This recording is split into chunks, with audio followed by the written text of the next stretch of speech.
علامه انور شاه کشمیري دلته یوه خبره کړې طالبانو، هغه خبره خو یې دومره ډېره ښه خوندوره خبر د طالبانو، خو یو کیسه یې کړې ده، دا لږ ډېر خوند راکړه، دا به درته وکړمه، ځکه بیخي دا ډېر وخت کیسې نه دي کړي طالبانو، بیا داسې نه پیران خبر سي بیا به وایي چې کیسې بیخي نه مني.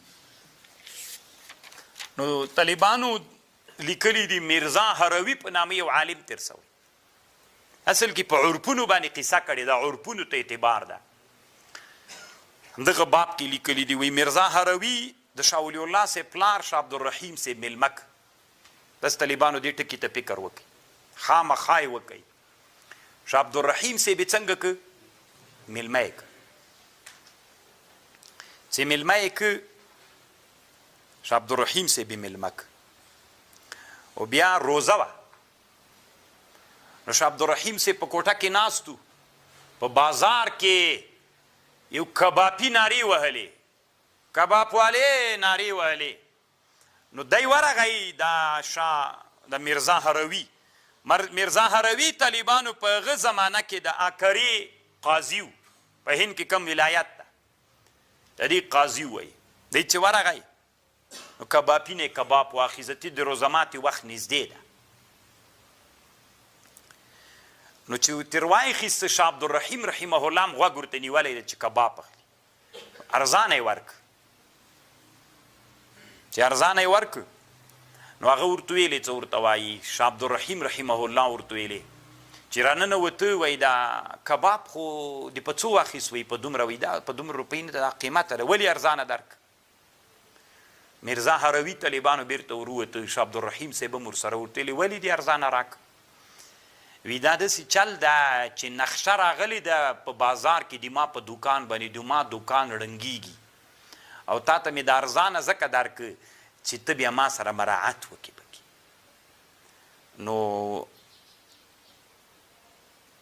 بیا ده ورته ویلي طالبانو، د میرزا هروي ورته ویلي ویلک لقد ابسطت علینا صومنا من رشوتک هذه، الله دې تا هلاک کړي د موږ روزه دې ایله په رشوت باندې ماته کړله. ګوره طالبانو دا رشوت ده چې ماضي په پیسو کې د تا سره څوک کوي، مراعات کول کېږي، طالبانو دا رشوت ده. طالبانو انور شاه کشمیري څومره ښه خبر کړې ده، فهذه دیانت اهل المعقول. دا په هغه زمانه کې میرزا هروي څه ده طالبانو، دا سید زاهد بن اسلم الهروي دا سړی کوي طالبان، دا سړی چې ده طالبانو دا د اهل معقول سړی و، یعنی د منطق والا سړی و. فهذا دیانت اهل المعقول في الزمان الماضي ولن ترى مثلها اليوم ممن كان محدثا او فقيها. هغه زمانه کې د منطقیانو دومره لوی ایمان و طالبانو چې رشوت یې پیژانده، اوس به محدث و فقي پیدا نه، داسې تقوادار پیدا نه کې. فیا اسفا کیف انقلب الزمان ظهرا لبطل والله المستعان والله تعالی هو المستعان. اوس طالبانو تاسې ورته فکر وکړئ، الله عز وجل دې موږ په حال باندې اوس رحم وکړي. طالبانو هره ورځ میلمه، هره ورځ میلمه طالبانو، دا خو څه کوي طالبانو چې وړکی میلمه طالبانو، غټ سړی میلمه، قسم په الله که دې د الله دپاره میلمه کي که نه چې د پلار زویم سي. رشوت څه رقم دی طالبانو، او دا یو لوی فساد د طالبانو چې دې ته هغه کېږي. زه به یو اسانه مثال درته وایم، مثلا زه مدرسه لرم طالبانو، تاسو خو ګورئ وینئ کومه ورځ کوم خان راغلی دی مدرسې ته چې زه به نن، او که زه طالبانو بله ورځ ته وزیر سومه یا والي سومه که نه، الله مې د خپل منصب نه طالبانو بیا مثال درته یم فرض یې که چې والي سوم که نه، تاسې به یم وینئ چې یو ورځ به پسه را روان وي او بله ورځ ته به خوسکی را روان وي، بله ورځ ته به بل وایي چې د طالبانو خو که یو اوښ هم خوړلی وي ډېر خوند به یې کړی و، که د اوښ هم ډېره خوندوره غوښه ده، بیا یې طالبانو د چا دپاره راوړي؟ رشوت ته.